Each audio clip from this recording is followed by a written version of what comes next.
Hey everybody, I wanted to talk for a few minutes about a self-published anthology series by a cartoonist named Nate Garcia. Nate Garcia is out of West Philly. He's 18 years old, and just wanted to mention it because I find it pretty interesting work. Um, this is Hornrim #1, and I like the cover, I like the color choices, I like how it kind of sticks out. This doesn't look like anything you'd normally see. You can see in his work there's a definite Dan Clowes influence, which is fine with me because if you're going to be influenced by anybody, Dan Clowes is a great choice. So I like this color. I like the layout. I like how it was set up. I like the color choices. And then here, he's smart enough to list that he does everything, and then has how you can contact him on Instagram and Gmail. His Gmail. So he has stories. Some of these characters recurring, like Gup Gup. This is a little universe of guppies that live in our world, but they're guppies, and you never really think about guppies. So it's an interesting story here, just a 2-pager, just to introduce the characters. Here he has a 1-page COVID type of cartoon. This was done October of 2020, I believe. He has 1 page for his character Alonzo Sneak, who we'll see in a future issue, excuse me. And then these are just like small 1- and 2-page stories. And most of it's black and white. Here's the blue and white and black treatment. And I just liked that this was just a really nice little package, especially for being self-published. At the end, he's got an ad for himself. Hey, he does pet portraits. And then here he's talking about how you can buy some merch from his Etsy shop, and he has his Etsy information here, and send him an email. And then he's got a back cover here featuring a guppy, and just liked this a lot. This just looks like something that if it was on a shelf in a comic book store, it would just like stick out. So I like that. Then a few months later, he came out in December of 2020, he came out with Hornrim #2. And here his color choices are a little bit more bold, a little more bright. But again, I like the logo. It's unique. I like the layout. It just sticks out. This would catch your eye sitting on a shelf. And so here again, smart enough to have everything, but now he has the title of what the job is in red, large bold, and then his name underneath, so it just shows he's doing everything, the contents. And then he's got this all kind of handwritten out, or it looks handwritten, like you would see in Blammo and other zines and other magazines.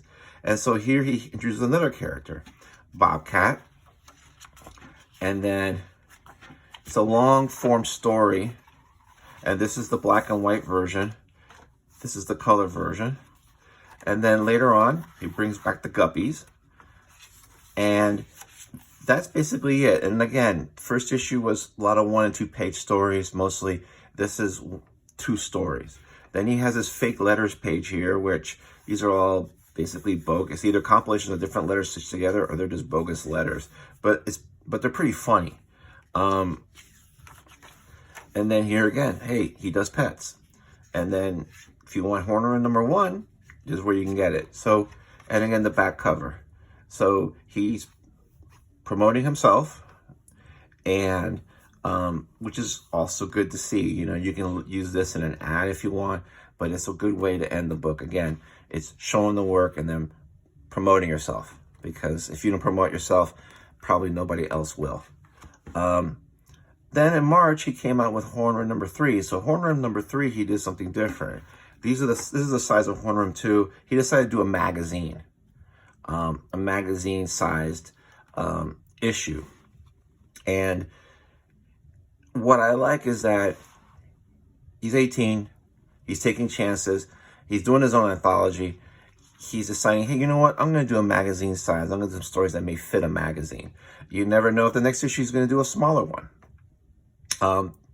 When you're starting out and you're doing your own thing, this is when you need to start experimenting and not play it so safe. I mean, you have to have your storytelling chops and be able to just at least draw and convey a story in a solid way, or as solid as possible. But this is when you start like taking chances and doing things. So, and when I say taking chances, because it's a magazine size, and a lot of doing something with magazine size is a risk, because, and I remember something that Brian Hibbs said in his interview with Barry Windsor-Smith in April, where he's like, he felt that one of the reasons why Storyteller didn't work commercially is because it didn't fit in a long box, and people like things to fit in long boxes, and these magazine style books don't fit it anywhere. And I think that a lot of times people just, if it's not like that nice comic book size, they don't know what to do with it, despite how good it is. So this is Hornrim number 3. I like this cover. Again, it reminds me, I get a Dan Clowes vibe here, which is cool. But then he's like, don't miss Alonzo Sneak. And then the Gups, or Gup Gup. And then this is like one of the stories, this character's featured in one of the stories here. And when you open this up, this is not total black. The paper's not white. It's like an off-white. It almost looks like if you open up a comic from the 90s, and it has a little bit of that yellowing, but it's intentionally done this way. I'm not sure this is like a light ivory color. I don't know. But it works with this, and the whole issue is black and white, so it works here. So again, he expands that. He has a bigger piece of real estate here. So now he draws a caricature of himself coming out of a genie lamp, and here's Hornrim, and then here's the contents, and then in bright white, you know, maybe lifting a little, you know, a little something from Episdoe, all the things that he does, that he's the one that does it here, and then he has his indicia here. And so you have the character of Alonzo Sneak in a solo story. And I like some of the storytelling here, because this is like an adventure. It's almost like a Looney Tunes thing where he's running away from this guy, and then he falls off like this steep cliff, and then he takes one of his shoelaces to tie himself to save him, but then he sees like a naked woman or something, and then the thing rips, and then he ends underground. And while he's here underwater, she's not underground, underwater, there's some mermaid that goes, hey, nice sneaks, and you just see his eyes just move over to the right. I just love that panel. And so here, story, then you have Gup Gup again, and continuation of the world of guppies. And then here you have a long form Halloween, kind of a spooky story here called Cat Kit. Again, I think he has some really cool ideas. He's experimenting. And then this page is just kayfabe ads. And then this is a way to get his back issues with all the information here.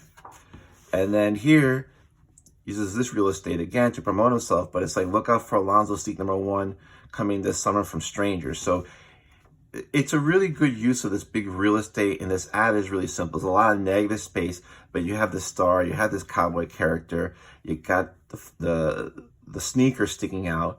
And so I think this is just like a really effective ad. It's really simple, catches the eye. And again, if you saw this on a magazine rack, or you saw this on a comic book store rack, this would stick out a mile away, which is something that a lot of comics by Big Two, IDW, Boom, besides independents, sometimes don't really fully get. They do a lot of the, especially the superhero stuff, it's all generic style type of covers.